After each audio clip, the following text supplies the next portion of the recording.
Welcome back to another episode of the 706 podcast, the podcast where we discuss, debate, and argue the 706 greatest tax laws in this country. Today, we're going to be discussing Once Upon a Time in the West, the 1968 Western by Sergio Leone, sort of film in which two desperados team up to sort of protect a widow from a villain famously played by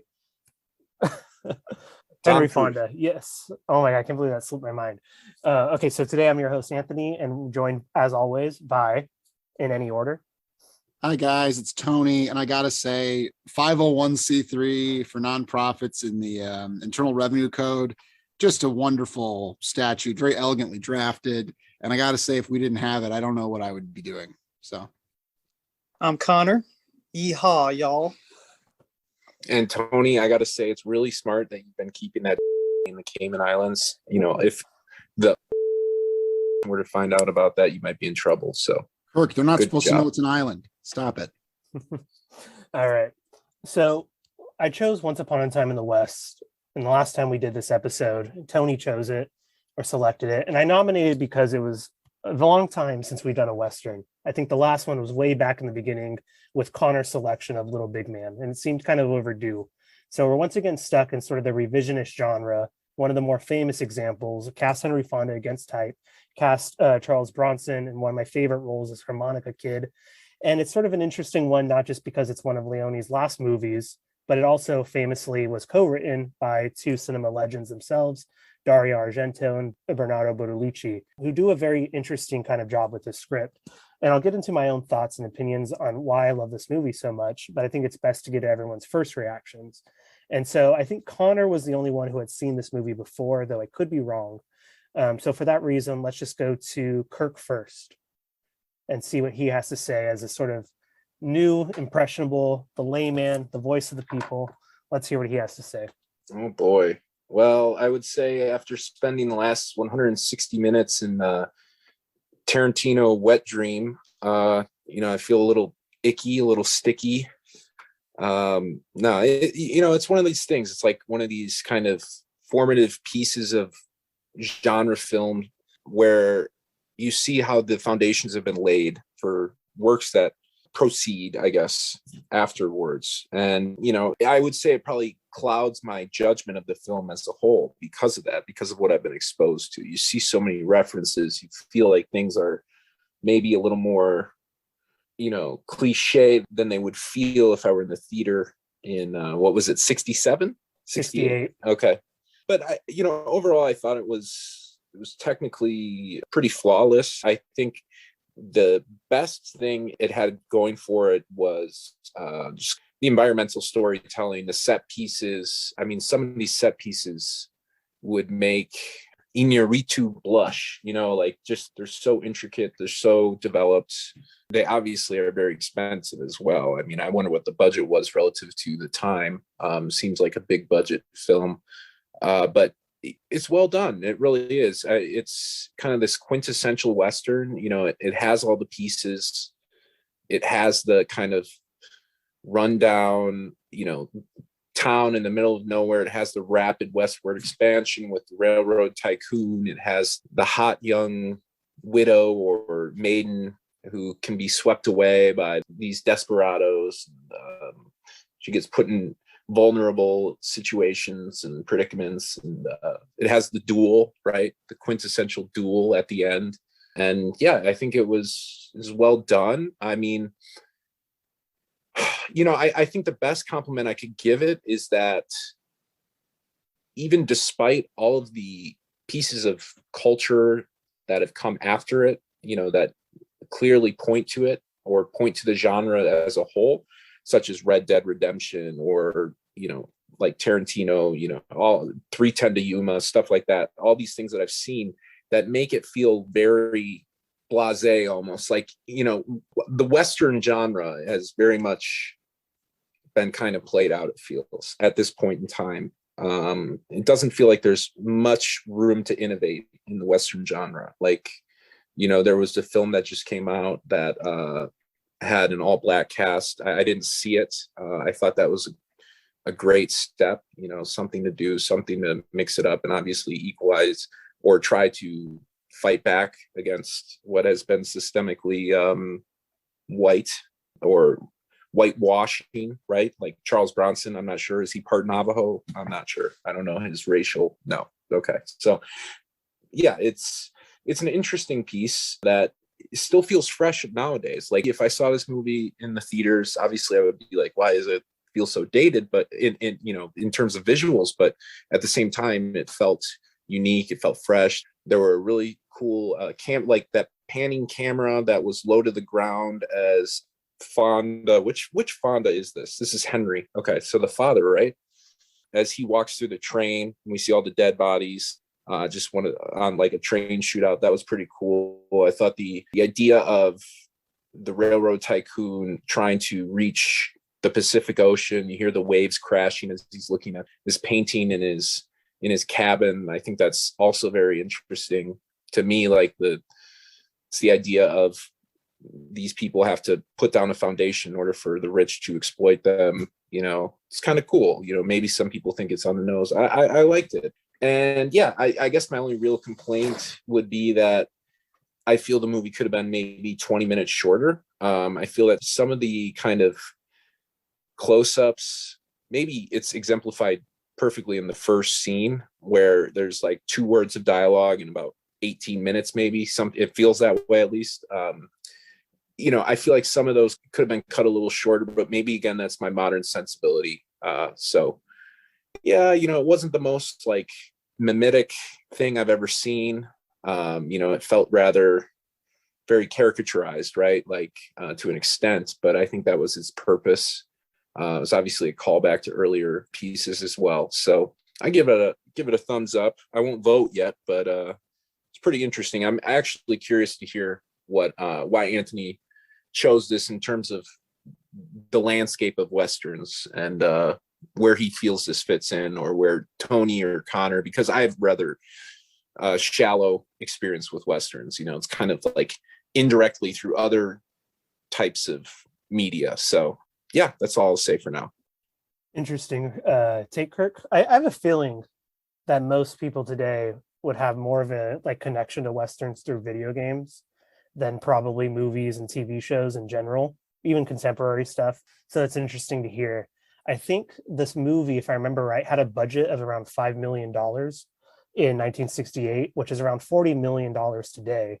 But for more context, Sergio Leone had just finished The Good, the Bad, and the Ugly, his famous Clint Eastwood trilogy. That last movie, The Good, Bad, and the Ugly, was made for $250,000. So this was his big jump from kind of a small Italian film company to big studio money of Paramount. But of course, The Good and the Bad and the Ugly was a huge worldwide hit. This one kind of just made back its money at the time, but was one of the highest seen movies in France, Italy, and Germany at the time, only kind of becoming a bigger American hit much later on when the studio eventually played this kind of longer cut in theaters. So just some interesting kind of random context to help fill that in. But now let's go to Tony, I think. And Tony, I know that it's never fair to always just compare other movies, but I know you're not the biggest fan of Once Upon a Time in America, for instance. Yeah. Did this one work for you? Or did it not? Well, How do you feel? I like the Westerns. I've liked the Man with No Name trilogy. I mean, those are really entertaining, like well done, like action-packed movies. I didn't like Once Upon a Time in America for other reasons. And that one is his most kind of experimental, his most kind of impressionistic. It kind of jumps in time. It's sort of like when I was watching it, I just could not get into its vibe. It just didn't work for me. And I can't really explain why. It's one I need to rewatch at some point. But I enjoyed this a lot more than that. I think I'm kind of similar to where Kirk is, where I can see a lot of the values of this movie and there's a lot of positives, but it's not necessarily one that at this moment I'm like absolutely in love with and I'm going to see myself watching again and again. But it's funny he mentioned Tarantino because the scene early on, kind of the inciting incident where it's Frank, right, is the villain. Frank kills this entire family on this farm. And basically at the behest of this man who's financing the railroad trying to buy his land, right? Is essentially the plot of the movie. But we don't know all that until later. So we see out of context this entire family brutally murdered by Frank And the way it's shot is so cool. Just like Frank standing, or not Frank, the father, the first victim, standing by this well. He turns around and sees his daughter just drop dead from a distance. And it's like, that's how we would experience that moment if we were him. And it's like, oh my God, like, whatever is this coming from? And that shot, or like that scene, feels like exactly like Kill Bill Volume 1. I think when the first murder of Vivica A. Fox's daughter or whatever, or Vivica A. Fox in front of her daughter rather. But like that, I just had that exact cadence and tone. But anyway, that's kind of a digression. But there were a lot of like visual moments that I thought were cool. I think it's super impressive that this movie the way this movie opens, like the first 10 minutes of this movie, the whole opening credits are just these guys that were given no context for, just at a train station, like intimidating the guy working there. And then they just have to just wait. They're waiting for something to happen. And we don't know what we're waiting for. So we just see them kind of standing around, kind of awkwardly, scratching themselves, like looking at things. There's this whole long, weirdly tense sequence where a fly will knock it off a guy's face. And he keeps trying to blow it off. And I'm just thinking, I'm like talking to the screen, like, use your hands to get that fly. And he just won't do it. And eventually he traps it in the barrel of his gun and he listens to it buzz. And it's just like this weird little moment that's like, it's very relatable, because we've all had a little thing like that happen with a fly or with a paperclip or whatever, just this weird little human moment that movies never bothered to document. And it's a Western, so it's in this context where he's trapping a fly in the barrel of a gun, which is something that 99.9% of us have not done, but it still feels intuitive, like something that could happen to us. So it brings you into this world in this very interesting way, this very like personal, relatable sort of way, and just gets us used to that idea of just waiting, of just experiencing time pass, and waiting. And the passage of time is really kind of what this movie's about. It's about kind of being trapped between a past and a future, which is a very common thing for Westerns. It's like, this kind of guy isn't really a thing anymore. And there's a sadness to that, but also kind of a concession by the movie that maybe that's for the best, and there's this idea of that kind of melancholy, bittersweet feeling of like, we want to move on, and our deaths mean that things can be better for the next generation or whatever, but there's still the sadness of that loss or being left behind in a way. But I thought that this movie communicated that idea in these shots of like the faces. Like, this movie's so much about the faces, there's just so many shots are just of close-ups and of people like reacting or people looking, and and I think it shows like kind of a confidence as a director to put so much faith in your actors to carry the movie with their wonderful faces. And also to be willing to the ambiguity of faces, having the audience have to interpret an expression, and just having those expressions be what kind of guide us through the movie, I thought was very cool and very impressive. And you see stuff like that in kind of like Cassavetes and some other later things. And it's sort of like, it's an interesting kind of like tradition, I think. And going back to the Joan of Arc movie, Passion of Joan of Arc, that whole idea of having the face carry the movie, I think is very cool. In terms of the most impressive, like some sequence in the movie, I would say it was the scene where the harmonica kid, basically saves the life of Frank, his mortal enemy, when these guys are trying to like get him. And just like the way it's shot, where we see from harmonica kid's perspective outside of the saloon, and he sees where they're standing, and we see that Frank can't see where they're standing, and it's such beautifully meat and potatoes, like cutting together an action sequence of showing us where everything is in relation to each other, so we understand this event, making us empathize with the characters in this event, getting us tense. And I just thought that was like wonderful. But yeah, I mean, I on the whole, I enjoyed it quite a bit. I did feel pretty long, and I think the length is part of its intended effect. The idea of a passage of time, kind of the slowness, the contemplative nature of it, the pacing. I think that's all important to the movie's design. But as I watch it, I definitely find myself getting a little bit restless towards the end, a little bit eager to see this thing to a conclusion. And I think that there's a coldness to it too that kind of puts me off a little bit. It's very muted in terms of the characters' kind of emotions and motivations. I feel like I don't really have a handle on what's the name of the wife? Jill, yes. I don't feel like I have a handle on really what Jill wants and what she's doing, and just like, so the movie kind of keeps me at a remove in that way, but I admire a lot of things about it. So that's where I'm at with it. Interesting, very astute, careful observations on the craft, the production, everything in between from Tony. So last but not least, as always, Connor, who had seen this movie at least once before, how did it go for you? Was it similarly something to drag as the man with the most patience on the team? What did you think? I reckon I follow the trail of my fellow cowpokes. No, sorry. Yes, no, I think I substantially agree, and I think both of you made great points about this movie. This is my second time watching it. Let's remember, right, Sergio Leone. This is a spaghetti western, right? But kind of the spaghetti western brought home to the U.S., right? Sergio Leone, made these movies in Italy that were kind of different, that stretched and kind of played with the genre, the western genre that he'd seen in Hollywood films, right? And now he manages to come back to the U.S. to shoot on location in the Southwest, in the Monument Valley, et cetera, right? And do it up, with the huge budget, with all of the best American actors, right? I think it's a really cool moment, right? To see a person in his career get to do this, get to kind of have all of the opportunities, right? Laid out in front of him. And I would say substantially I would agree with what Tony said about it, that this movie it's a Western that revels in being a Western, that loves to play with genre. For instance, the very first scene, not the very first scene, but after we've been waiting and watching, right? We have the very first gunfight, which instantly is a Mexican standoff, or maybe not a Mexican standoff, but a kind of a duel, right? A kind of standoff where they're waiting to shoot, right? And kind of the movie knows that how these things work in Westerns, right? And it just kind of immediately revels in that genre thing. And that's very Tarantino-like. And I'm glad you guys brought up Tarantino. I didn't think of that while I was watching, but it's definitely true. This is definitely a major text, and Leone's other movies as well for him. Anyway, but I would say that, and as Tony said, this is a sort of Western that's been classed up with a little bit of European, spice, which means, less talking, more cleavage,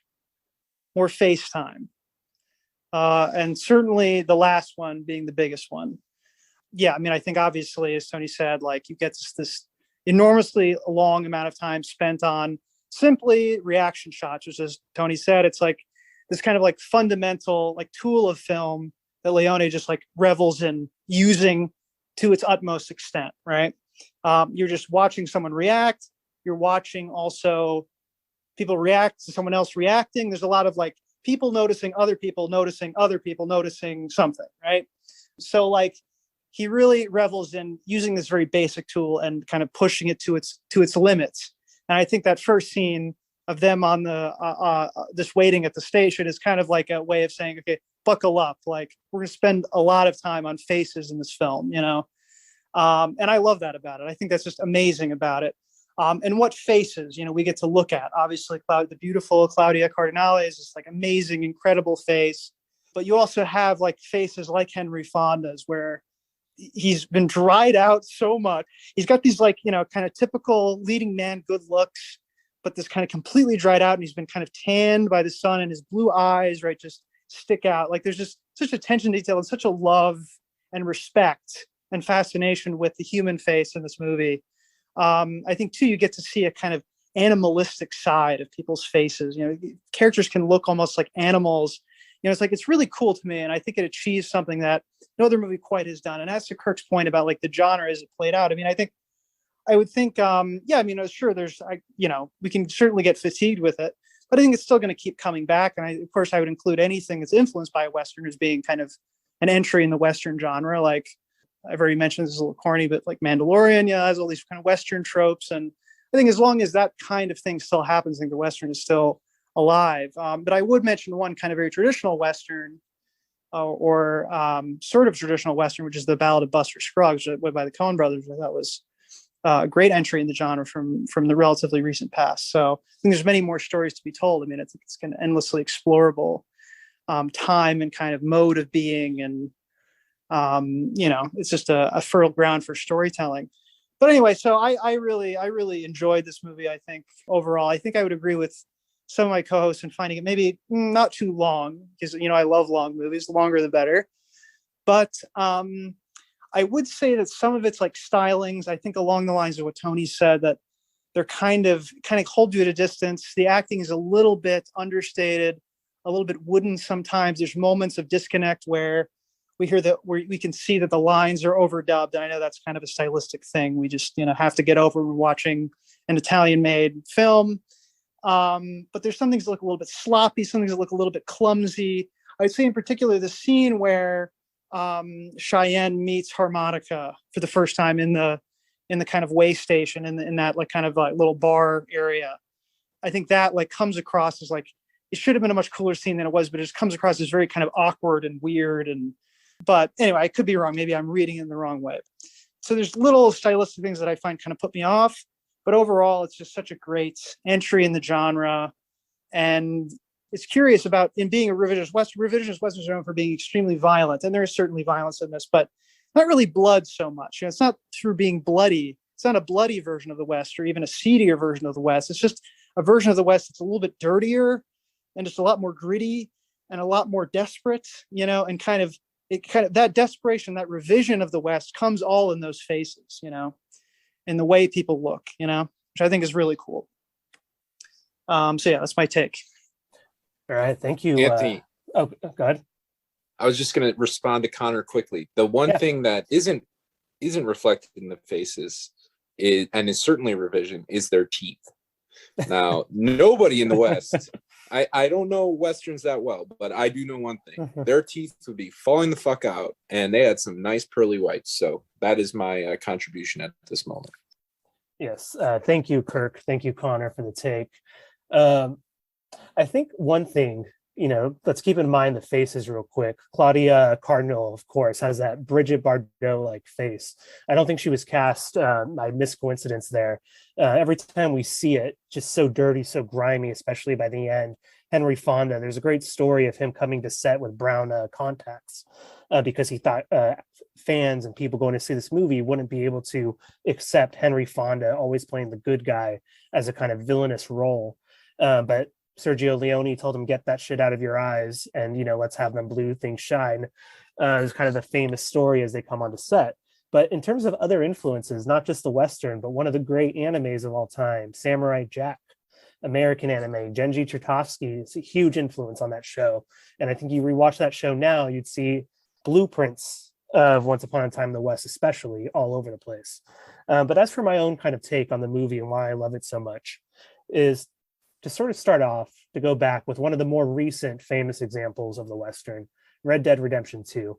Remember one of that famous line that in 1899, the West was almost tamed, or the West was just about to be tamed, something along those lines. Now, whatever Western you see, whatever year it's set, seems to almost hint at that sort of line, seems to contain it, seems to say it, wants to push to it. Now, to use what you were kind of saying, Kirk, about the sort of angle of who's often portrayed in Westerns, though, is we all know is that line has a sort of racial inflection. It has a sort of systematically racial inflection, depending on who our audience is. But one thing I like about it is to apply it to Once Upon a Time in the West, because in this movie, which is sort of set in a fictional town called Flagstaff, which seems to be in Arizona, all we have is a kind of hint of ruin, of a foundational myth that's gone awry, that we actually don't have the room or the chance for foundations the way America wants to portray, but all we have is the aftermath of it, melancholy, sadness. Every character here is just left in the ruin of what's been lost, whether it's family, lost to kind of a villainous Frank, practically a sort of symbolic mode of a genocide that seems to be happening all over, all for the pursuit of profit. We have Harmonica Kid who lost his dad, Harmonica Kid who seems to be hinting at the sort of indigenous side of the US, the sort of Mexican side that's all been stolen in a kind of recent war, the US-Mexican war. We have the way his dad is sort of robbed from him in this gruesome scene. We have a character nicknamed Cheyenne, of course, once more hinting at the kind of devastation of the so-called West. So who does the West really seem to belong to in this movie? It really seems to belong to no one because we've already ruined it. And all that's going to be left is further ruin. One thing I love about the train in this movie, which sort of is the sort of central line that's happening, it wants to run through, it wants to get to that water, or it needs to run through because that's where the water sources are. Now, today, Arizona only exists as a sort of habitable place for the modern America because of technology, because of things like what were portrayed in the film. But in the movie, it is actually, in one way of looking at it, the morally right thing to do, to get water, to have water available to places, to have water available to people coming to live. Yet at the same time, what it does, it destroys a family, it harbors revenge, it creates financial profit, and all we get out of it are the two sides of what the film seems to be suggesting is America, which is corruption and financial profit. And on the other side, artistic creation, music.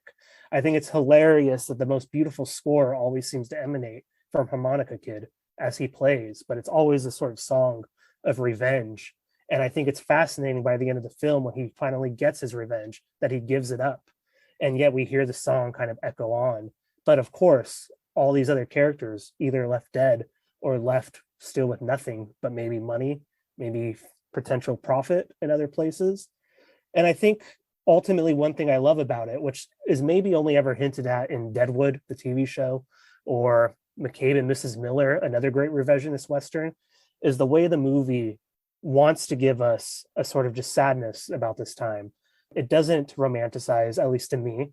It seems to be horrific at times. It seems to be grimy. It seems to suggest that the very things that kind of created this are horrific, and it wants us to revel in that horribleness, even in its kind of slow, leisurely time, which never feels to me, even in its actionable moments, exciting. But as Tony was saying, revels in time, lets us see time as kind of this destructive, sad, villainous force almost in the movie until it becomes a character. And so they're not really cohesive thoughts for me because I always wander back and forth with this movie. But it's some of the reasons I really seem to be drawn towards it. And one weakness for some of you, if I heard Tony right at least, is the character themselves, which sometimes seem cold. But I wonder if, because we get them in the moment they do, if they're just symbolic for us, if there's something for us to write things onto, if they're blank slates that kind of work at times for some people better than others. And for me, they certainly become weights to, I think, whole values and incidences of history and historical moments. And so those are some things I kind of like about it. And I won't go on too long because I want to get into this. But perhaps one thing we could talk about as a way to kind of kick this off is with arguably the one character that people seem to remember, which is Harmonica Kid, as played by Charles Bronson. Now, it is important to keep in mind that Charles Bronson, I believe, was Polish, comes from a working class background, worked in the mines, famously celebrated by a lot of ethnic communities in the 50s, 60s, and 70s because of the knowledge of his background, because they felt a sort of economic solidarity with him. So I think in casting him, it is a sort of whitewashing, but at least at the time, certain audiences did feel a connection that may be harder today in our kind of different purviews or different mindsets. But how do we feel about him as a character? Is he just another Western archetype of revenge? Do we see anything kind of bigger in him? Is he just cool? Is he just our harmonica player that gets us through this movie? I don't know. What do you think, Connor? Well, obviously I think he works simply as a mysterious seeker of revenge, and as the kind of the good outlaw, as opposed to Cheyenne, who's kind of more of a heel, is kind of more of a bandit. But as for what he wants more, he immediately takes on the task, for instance, of building up the station, right? So he seems to clearly, he wants to find some place, right? He wants to find some hope in this world, whereas Cheyenne has kind of already given up on it. Harmonica Kid seems to kind of look towards the future, and he wants to build the station. And, there's the curious scene where he rips Claudia Cardinale's clothes off, which I forgot about. I'm like, this didn't quite work as well. I don't know. I'm kind of rethinking this character, but it goes to show that you want him to be a very mysterious and very ambiguous character, who could go kind of on either path of evil or of good, right? And I always find that a little bit weird. How does he know the plan about the station and stuff? And anyway, yeah. So I don't know. That's curious, but I think it's he's an interesting character because you don't really know exactly where he's going. Yeah, I loved the scene I alluded to earlier where he saves Frank's life, because it's such a fascinating moment that reveals so much about him, because it's ostensibly it should be a moral act. It should be this altruistic act that his sworn enemy is about to be killed and he intervenes to save his life. That's a very noble thing in theory. But in the process, he kills like 4 other guys, and they, their lives have value too, right? I mean, and you can't say it's self-defense because it wasn't him, and they're all murderous bastards. So there's really no reason to intervene at all in any moral way. He's doing it for the narrow personal reason of getting to kill him himself. And out of that pettiness, he's willing to kill these 4 other guys. And then when he's congratulated later, I keep forgetting her name. What is it? Jill, you mean? Jill, yes. I'm sorry. When Jill congratulates him on saving the guy's life, and he's like, I didn't save his life. I just stopped them from killing him. And it's just weird. It's like him wanting to draw that line of like, no, don't mistake me for a good person. Like, don't have any doubts about who I am and what I am, but it's just interesting though. It kind of colors his attitude and that sense of honor. But that's almost all we get, because so much of him seems, like Anthony said, like kind of a blank slate. He just seems like he's the super badass, super confident outlaw type. And they play just the version of it establishes immediately the main character trait of him is that he's really good at shooting guns. That's like the extent of his like personality, and he wants to kill a guy. So it does almost seem like it's archetypal in a way. Let me ask Kirk something real quick. So, because I just realized something is, Kirk, who is our main character here, right? Like, we give so much attention to the guys, the cowboys, Frank, Harmonica, Cheyenne. But in a sense, can't we also just think of Jill, despite Tony not being able to remember her name, as our sort of central force throughout this movie? The whole story depends on her, the land she's tragically inheriting. It depends on this kind of former prostitute trying to rebuild her life, but coming to rebuild it under the ashes of a sort of tragedy here. What do we think? I think the main character in this film, you might be surprised to hear, is Steve Wynn. And I'll tell you why. Steve Wynn, casino mogul, monopolizes the Hoover Dam for the production of hydroelectric dam for the production of electricity to be used throughout the Las Vegas Valley. I think is emblematic of what we're seeing in this film. I think the West has this certain aura about it. Not like, and when we say the West, we're not even really referring to the lush greenery of coastal California or obviously the Pacific Northwest. We're thinking of this barren, it's almost Martian in a way, right? The threat of extinction or extermination is on the tip of everyone's tongue. And in a way that I didn't really feel in this film, it didn't feel like there was any sort of survival happening. There were grander themes of like the survival of culture, the survival of relationships, but I didn't really feel that personal survival struggle that, it's like in the scene where the family is annihilated, they have this huge smorgasbord of food that they're just preparing. It's like they just went shopping at Zabar's on 81st Street. I mean, it's ridiculous that it is. So I actually have a different perspective. I don't think that there was any sense, any squalor in this film, any real sense of desperation between an individual and their environment. It felt more colonial to me. Like it felt like this film could have occurred in Eritrea, you know what I mean? Or in the Philippines, it felt more political, more colonial in the things that it chose not to address, or it chose to omit or reframe. Yeah, so I think it's really informative in that perspective for somebody with a 2022 mentality to go back and watch and see what audiences really wanted from film, what cinephiles appreciated about the Western genre, and what they may have in turn chosen to neglect. We see these towns being built, but at the same time, you guys all reference kind of the grittiness, the dirtiness, the desperation. And I think that's almost like the environment has a particular valence.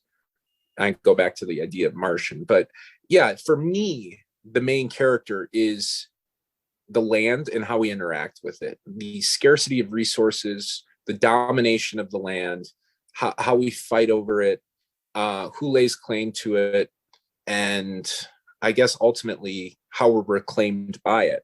In a sense, we see the burial, we see of the family, we see her tossing dirt on her husband, We see the idea of water being the ultimate salvation, and we see him die in a pool of mud as we hear the waves crashing. I thought that was really cool. He being the railroad tycoon. Yeah, but I do think the Bronson character is a little bit underbaked, to be honest. He just kind of feels like almost like a Family Guy character at times. He's in the corner playing his harmonica, and it's like he only knows 3 notes. He keeps like going back and forth between the 3 notes. I thought at the end they did a nice job tying in his revenge, but if we had known what he was after from the beginning, I think it would have felt a little bit more prosaic in a sense. It would have felt a little more formulaic. In this instance, it was almost like we had this. It was like in Yojimbo, right, where we had this kind of wandering maverick who felt amoral at times.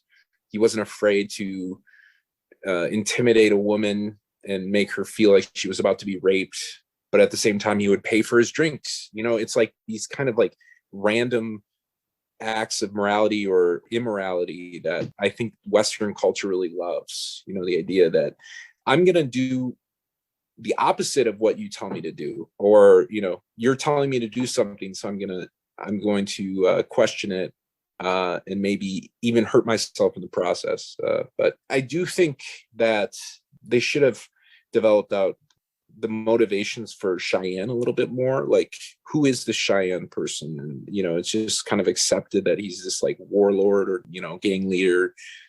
And what are his motivations as well? Because he seems to be rather ruthless, but at the same time he comes to the defense of this widow. But I guess he had his own interest. I don't know. But yeah, I think the environment is the main character, and I'm curious what you think about that. So I actually had an observation on that, Kirk. I think it was a great point about the environment, or like our relationship to the land, because I think what's cool in this movie is you see these beautiful shots of the land and these landscapes, but you also see these like systems, these political and economic systems emerging around the land and like systematizing everything. We see like, the auction, like there's the procedure in place where her husband bought the land at X date before they got married. So she's his widow. So she inherits it. But she didn't do, I don't remember what she did or didn't do that made the auction happen. Yeah. So it's just these systems are emerging in place to control land and to control resources and stuff. I think the movie expresses kind of an ambivalence about these systems, or like, are we sure we know what we're doing here? So I thought that was interesting. Yeah. Well, I think, Kirk made the kind of joke about the Hoover Dam construction and stuff like that. But I think there's actually something deeper going on in the movie that I think you're actually hinted at there, which is that the movie does have something to say about the systems, which is that they go on despite corruption. They go on despite death of certain people. They're almost like this invisible capitalistic force that just drive. Because what happens in this movie, to go back to your point about the food and the smorgasbord, is that characters, or these kind of mid-level characters, are allowed to engage in decadence, but they always seem to die or have something violent happen right after them, right? Like the food's out there, the family dies. Mr. Morton in his decadent train car eventually gets thrown in the mud, right? But the real people, the people who are funding the train, the people that we never see, just hear referenced, the company, that survives and that continues by the end of the film. The train goes forward. Technology marches on, capitalism keeps going. The ruin of the land, I think, happens, or at least a sort of exploitation of the land does happen, unfortunately, the way the movie seems to capitalize on it, which I think Mr. Morton is kind of the fascinating part that no one brought up yet. This sort of sickly, tuberculosis-ridden man who tries to buy off everything, but ultimately ends up kind of the victim of his own greed, in a sense. And it becomes kind of an interesting caricature that happens in this film.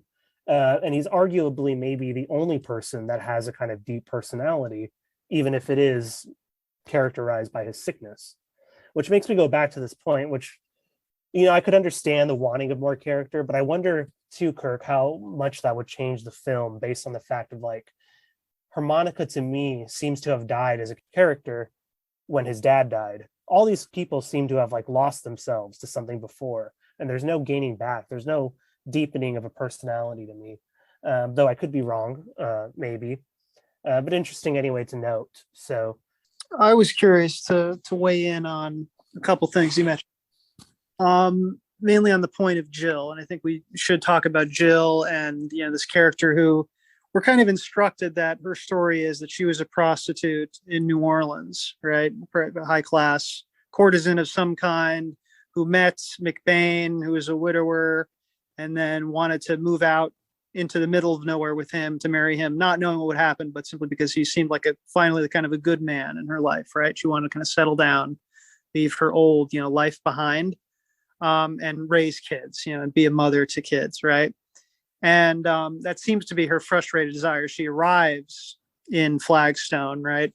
But then, of course, curiously, she develops, and so she manages to not make the kind of transition into being a wife. She's instead still kind of single, and she's still this, sexually attractive woman who the kind of movie's constantly threatening that someone will, sleep with her or worse, or, obviously, there's this threat of sexual violence as well from all of the characters, certainly, right? I think there's this big three of, Cheyenne, Harmonica Kid, and Frank, right? And curiously, the only one that she does actually have sex with is Frank, who's the villain, right? Whom she sleeps with kind of as a diversion, as to try to keep him from just killing her, which was his plan originally.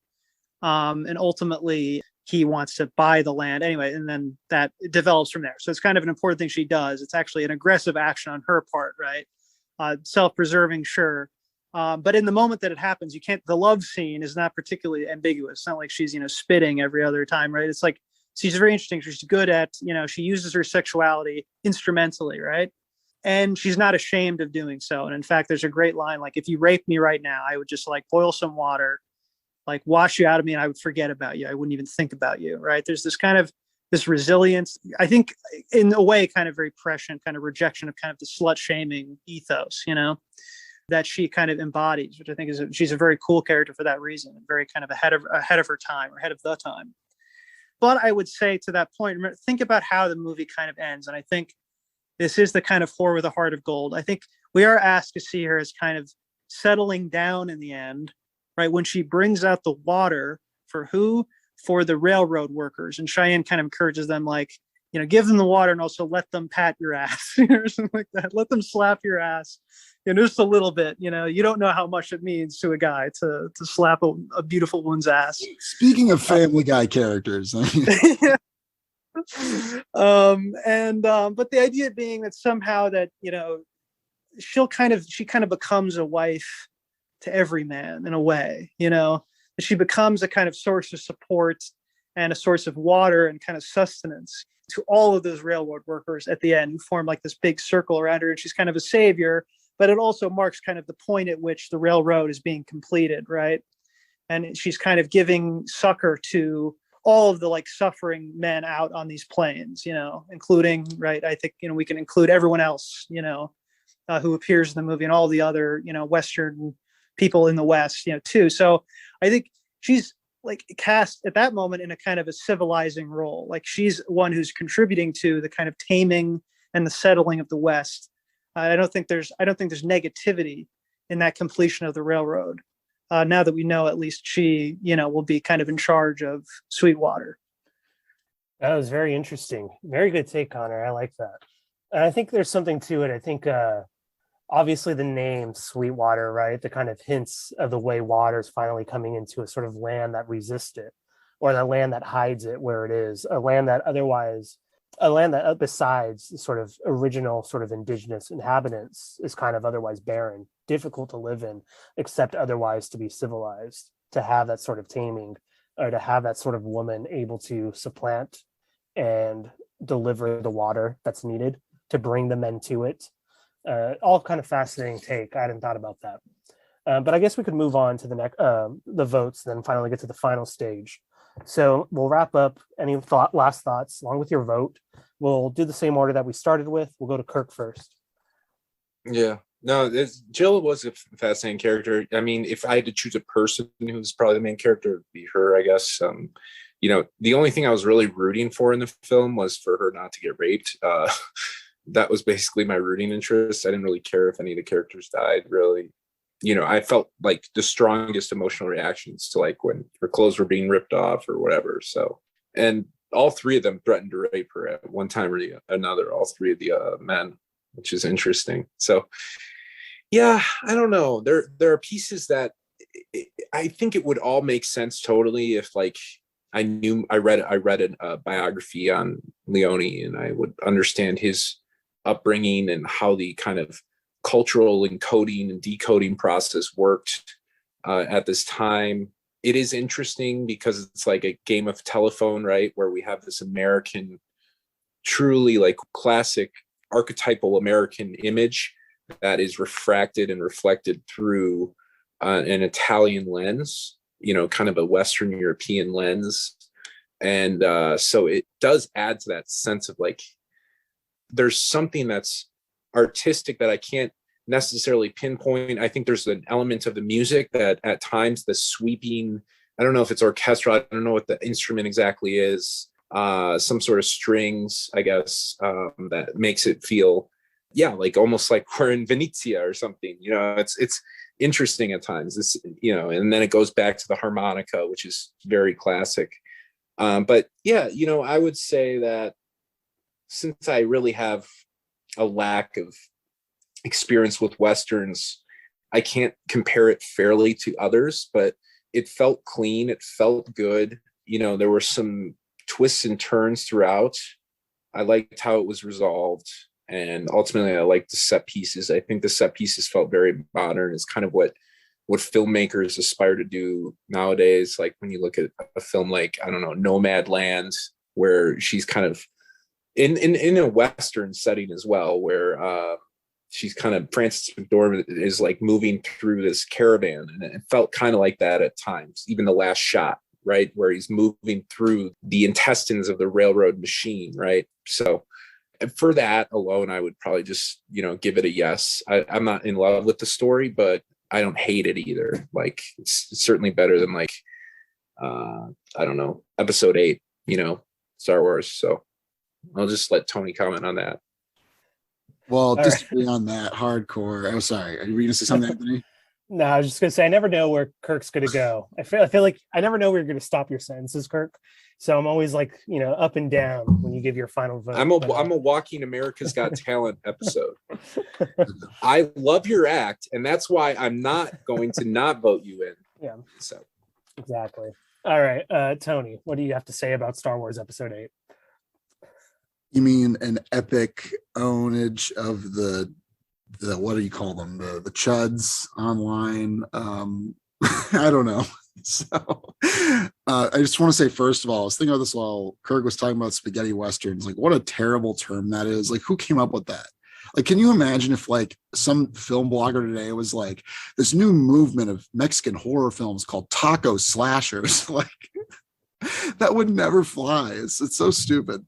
Anyway, yeah, I like this movie a good deal, and this discussion has revealed more layers to it for me, and I have an admiration for what Leone did in this one. In a way, it makes me want to revisit the Man with No Name trilogy, but I feel like on some level this is almost more ambitious, or there's something almost more going on with this one, and I think that's really cool. And I also like what Connor said about seeing a director at the height of his career, at the height of his creative powers, being kind of given the keys to the kingdom, and like how lucky we are that we got these happen the way it did, this confluence of events. That's always nice to see when that happens. So anyway, so I'm going to say yes as well, even though I think it's in already, but yeah. Cool. 2 yeses. I forgot to say, so final thought, because everybody's talked about the length again, is there's a story that this movie actually ran uninterrupted in a theater in Paris when it came out for 2.5 years. Sergio Leone, when he's visiting Paris, goes to the theater, goes to the projectionist and says, every day for 2.5 years, you know how slow this damn film is?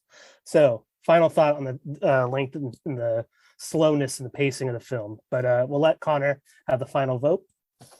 Okay, well, I think you've probably guessed my sentiment. It's a yes, but as my parting shot, I'd like to bring up the score by our man. We lost last year, Ennio Morricone, baby. Best in the biz, one of the greatest writers of film scores ever. with catchy, very moving tunes. There's the one song that comes up a lot in this that is a little bit too silly, I think, for some moments, but that's kind of part of Ennio's style. Sometimes it can feel a little bit almost cartoonish. But obviously he was one of the greats, and this is just another entry in his amazing sort of catalog of amazing scores for film. So I'm glad he's up there writing music for the Chorus of Angels. All right. Well, I feel like there were some soft yeses there, but it's in another film cataloged in the 706 greatest films. If you're on our Patreon, look forward to the new compiled list to see where we're currently at and how far we have to go. Moving on to the fan favorite section, in which new rules have been added. The three are going to nominate a film, and I'm going to pick which film we will watch for the next episode. However, now, when one person nominates a film, they claim the decade, and the next person, or the next two, depending on how many are left, cannot claim a film from that decade. So I think Connor went least recent, so he's going to decide the order here, and we'll let him go. I'm going to give myself a challenge. I'm going to go second, in fact. And I want Kirk to go first. Since this was all his idea, he can use his strategy to eliminate one of the decades. And Tony will go last. I'll go second. Nice. Interesting order. All right, Kirk, you're up. Well, let's see here. I will choose as my decade the 2020s. I come up with this genius idea to thwart somebody else's plans, and then I choose three, or what are we? We've completed 2 years. We're into the third year of the decade, I guess, if you count 2020 as part of the 20s. So, yeah, I'm not being very smart, but it's all right because I really feel strongly about the film I'm going to nominate. Let me just double check some specifics. Yes, I'm not sure who has seen this on the cast and crew here at the 706 production studio, but it is one that I feel like we were just kind of at the Met, right? We were walking around, we saw the tomb of Parnassus or whatever it's called. We saw, some Cupid with their penis hanging out, or some Rembrandt piece. And now we are heading downtown to the Museum of Sex to have some fun, look at some colorful dildos.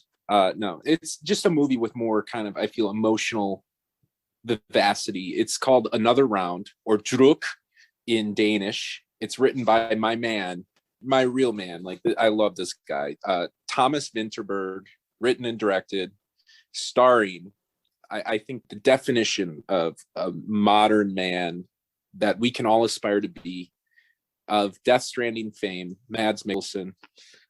So basically, I'm not sure who's seen it. We'll find out next. But the premise of the film is that there's a group of 4 or 5 friends in Denmark who, they're school teachers, I believe. They're all school teachers. They work at a elementary school or a high school, and they're all kind of a little bit dissatisfied, complacent in their lives at the time. They're, kind of early 40s, and they love to drink. And one of them thought up a kind of a social experiment of what if they just had a constant level of alcohol in their system? How would it change their lives? And so it goes through this really, really interesting progression, as you could expect. With, we all have different relationships to alcohol, but how it affects us, how it turns us into different people, how it obviously relieves our inhibitions. It can also at the same time fracture relationships. It can ruin lives. But I think the film is larger than that. It's about the fleeting nature of youth, of, the importance of mindfulness, of relationship building, and kind of recognizing the beauty and what is past and what we still have yet to look for. So it's really, it's kind of a movie about melancholy and the absence of what once was. So, if you love The Hunt, I think you'll love this film.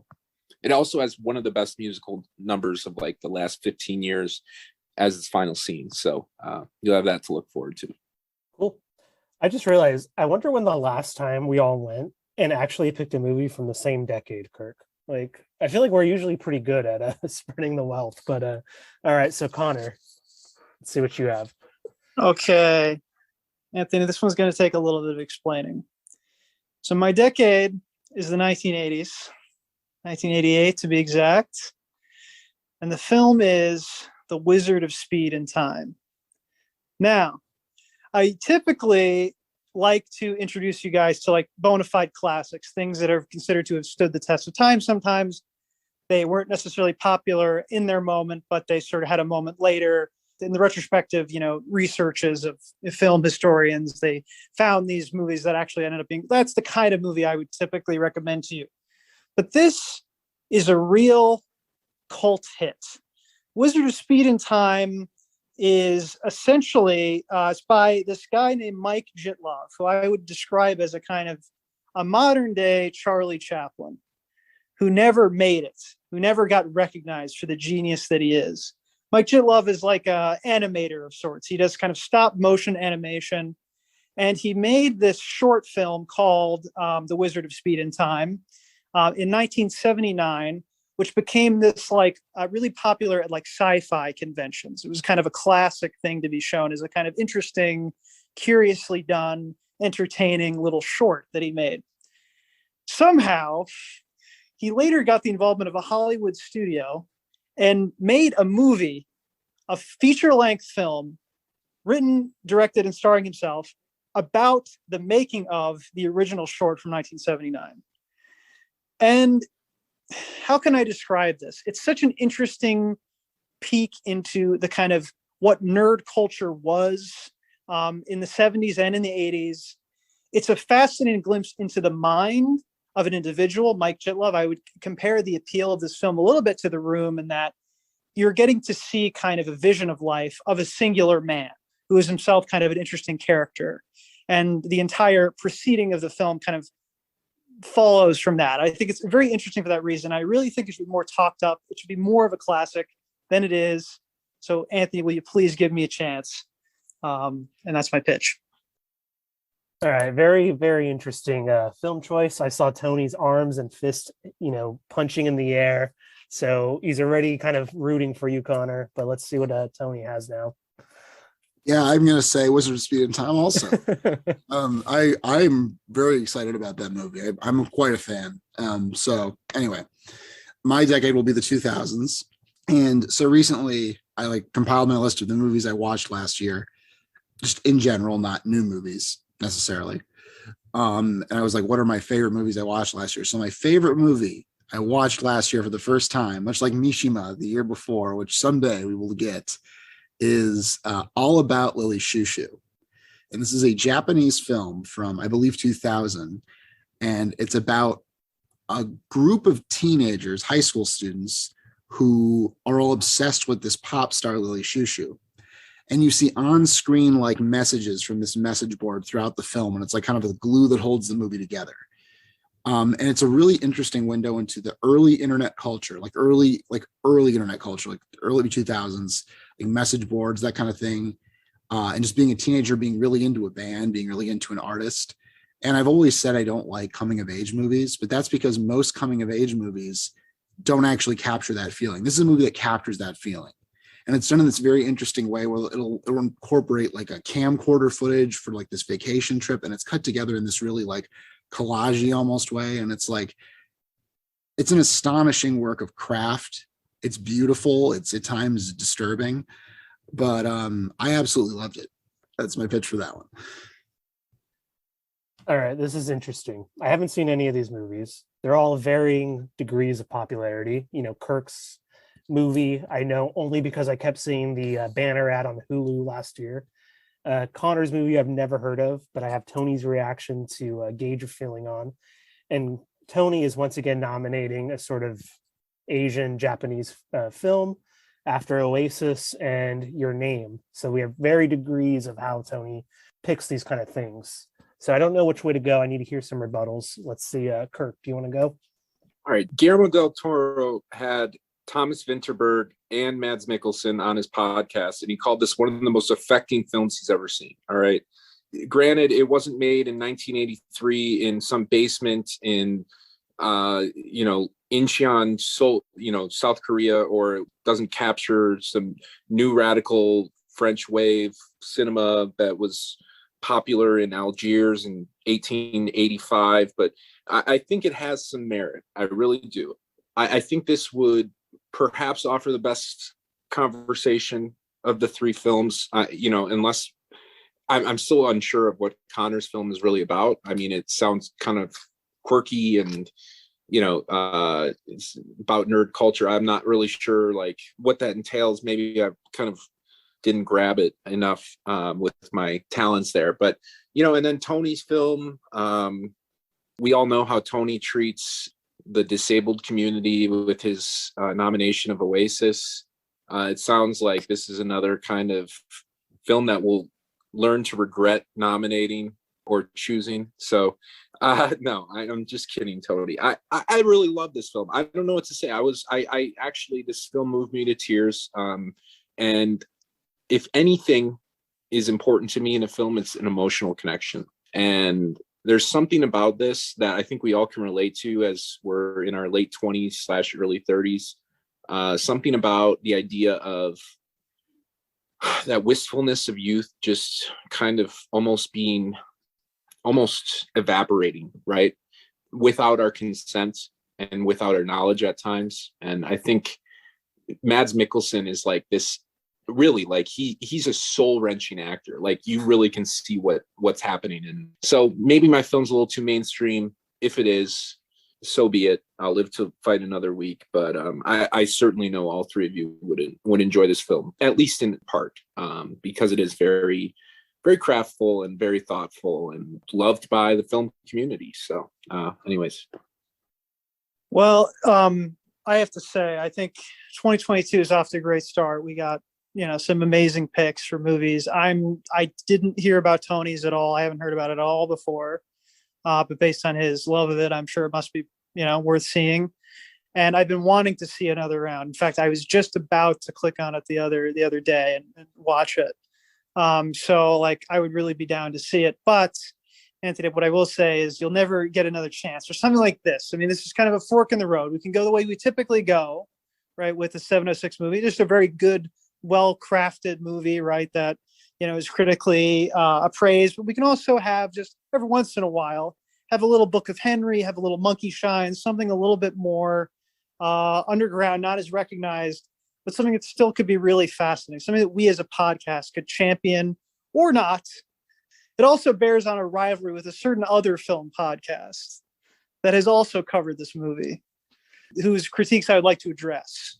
Wait, what? Well, that's we're willing to go for some from podcast beef. I actually forgot what it's called. I forgot. It's like the Film Brothers or something. Those motherfuckers. I'll call them out next episode. We're gonna beef, but they can copy all our shit. They're doing Sphere next week. This is why we're not doing as well as we could be. We don't beef very well. We got to drum up the beef like a rapper does. A little bit of drama, Yeah, exactly. Yeah, come on. Hey, E2 Mama's almost at 200, so true. That's the magic sauce. Tony, have you seen Connor's film? Yes. No, I love Connor's film. Yeah, it's really cool. I mean, this may deter you, and I'll let you do with this whatever you will. But I do kind of enjoy it in the way that I enjoy The Room. But I'll say that it's much more competently made than The Room. Like the guy behind it is genuinely talented, and that's part of the fascination.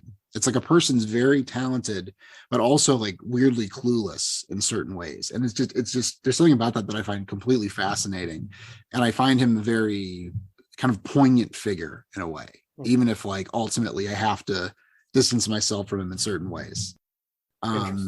So I really appreciated it on that level. I've also seen Another Round, and I liked it. I like it, and there were parts of it I really liked, but there was something about it that like held me back from fully embracing it. I'm not 100% solid on what it was. I have like a few theories. I won't get into all that now.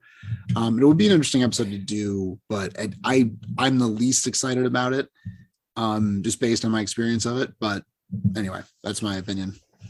Interesting. So let me just ask too, Tony, your film, where would we watch it? Is it available? Is it easy to find? Is it something that like is going to be possible? I watched it just like a couple months ago, and it was on, I was able to rent it on Amazon, I'm pretty sure. It's not like super obscure. I just looked it up. It's streaming exclusively on InfoWars, so we should probably steer clear. I thought I was on Breitbart with ads. Mine is on YouTube. Laser disc rip. And it was great. All right. I hope it's Crackle with ads. But let's see. All right. So this is a tough one because I haven't seen any of these. Tony has seen them all multiple times. He has notes. He has speeches written. Okay. So I don't know what I'd be most inclined to on a normal day, to be honest. Tony sounds probably the most interesting, especially because we usually have differing taste when it comes to things like coming of age movies. We're usually on the opposite spectrum of things like that. So I like seeing what Tony supposedly did gravitate towards. Kirk, always has a kind of human personal connection with Mads Mikkelsen films that often hit him on a high moral level, which is usually very interesting. The Hunt was one of the better conversations we've ever had, even if it pulled us away from the movie, and that may have just been that movie and not another round. But I'm inclined to trust him and probably believe that would probably happen again with another round. Connor's film is just different. I'm used to black and white 1930s, the first 90s movies, to come out in 1938 from Connor, the end of the history type things. So this is an oddball choice. And I think, hearing Connor speak, he's right about some things, like Tony has Barney, he has Oasis, he has Book of Henry, Kirk has Sphere, he has I Origins, Connor's had Monkey You Shines. take that the fuck back. That was a real nomination. You take that back. Yeah, and Oasis too. Yes. Very sneaky. Connor, though, my history of his oddball choices besides Monkey Shines includes a Ringo Starr movie in the dead of night called The Magic Christian, which left us both very oof. And A Wizard sounds like the type of movie I'd want to see, but isn't it the type of movie we see better together, in person maybe? I don't know. So, all right, let's just go with Connor's film. A Wizard of Speed and Time. Woo, the Wizard of Speed and Time. Hear that, Mike Shitlove? You're coming back, baby. We're bringing you back Really into the line. Yes, and I hope I'm stoked to be able to introduce you to this wonderful man, hero of our time. Again, Charlie Chaplin, I would say not of our time, but maybe of our parents' generation. About my parents' age, he's 70, I think now. But again, unrecognized kind of genius, and his stuff is fun to watch because his main thing is he's kind of a special effects artist. So he does weird special effects stuff.